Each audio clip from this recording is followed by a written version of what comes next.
Happy Lens time mga manggagawa sa Pilipinas at muling nagbabalik ang inyong lingkod, ang nagtitipid na manggagawa sa Pilipinas. Wala tayong ibang inisip kundi ang magtipid dito sa Pinas ano.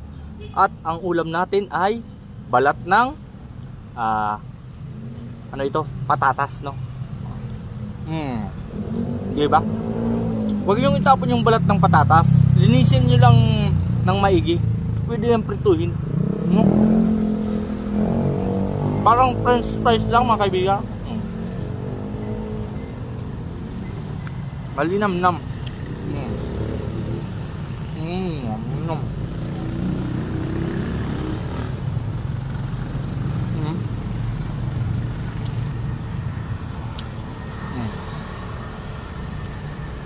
Ang lambot niya mga kaibigan.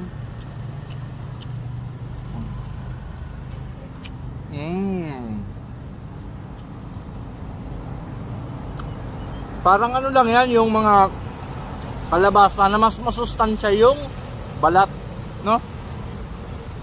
Kaya huwag nyo itapon. Tipid pa, no? Kasi kami kanina, yung pinakalaman nito, yun ang almusal namin. Tapos si Mrs. Tinirhan pa namin pang ulam niya ngayong tanghalian. Ako naman, dahil matipid, itong balat naman sa akin, no?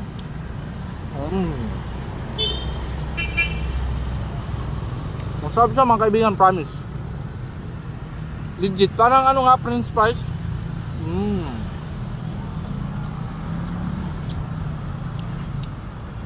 Inugasan ko naman kasi ito ng mabuti mga kaibigan, yung balat niya.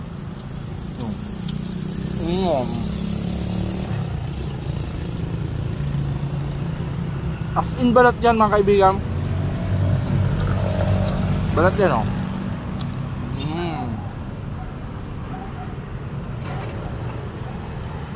Depende na sa'yo kung anong pagkakaprito mo.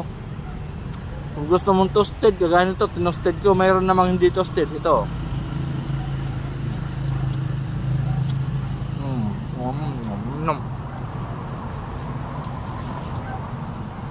Healthy foods ito mga kaibigan, no? Kasi yung bili ko nito, tatlong pirasong patatas ay 57 pesos lang, pero ang isang kilo ay 150 pesos. Kaso hindi natin afford bumili ng marami. Tatlong piraso lang sa halagang 57 pesos. May ulam ka sa almusal, tanghalian. Pero nilagyan namin ng mumurahing karne norte. Alam nyo na yung brand na mumurahin na karne norte. Puro lang mga mumurahin binibili natin, tapos sibuyas at bawang, okay na. Tapos kunting mantika, asin, may ulam na mga kaibigan.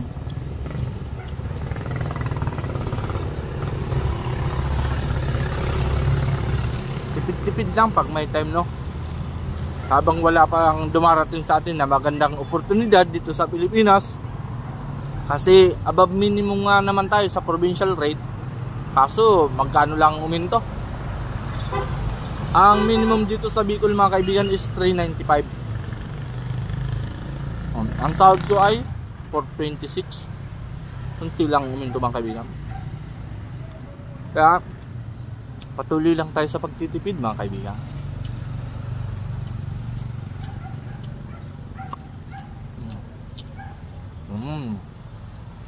Wala tayong sayang dito sa Pilipinas, no? Pag nandito ka sa Pilipinas, tos nagsasayang ka, mapera ka, pero kagaya ko na walang pera, dapat hindi tayo nagsasayang ng pera.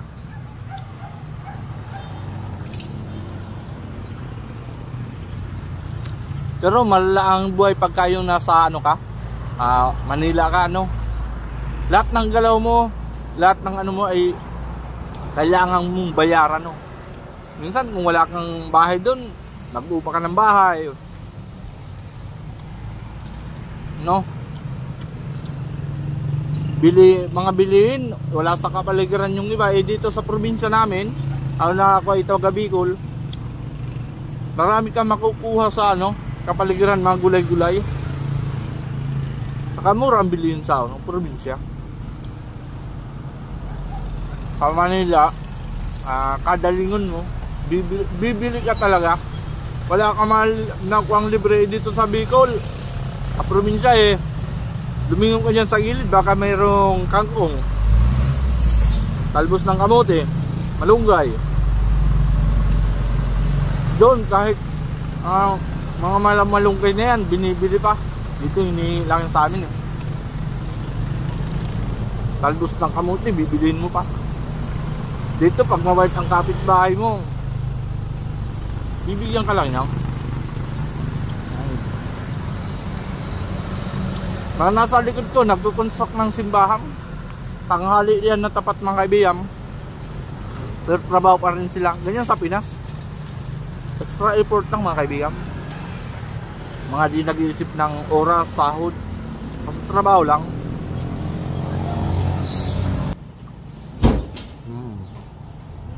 Nam.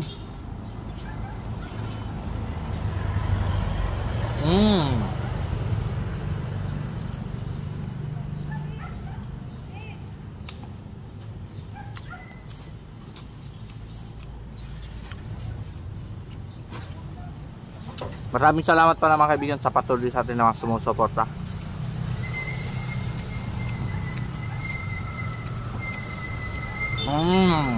May favorite patatas.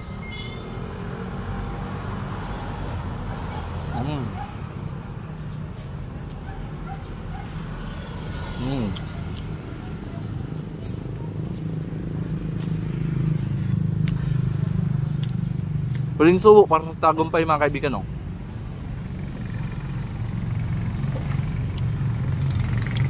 Maraming salamat.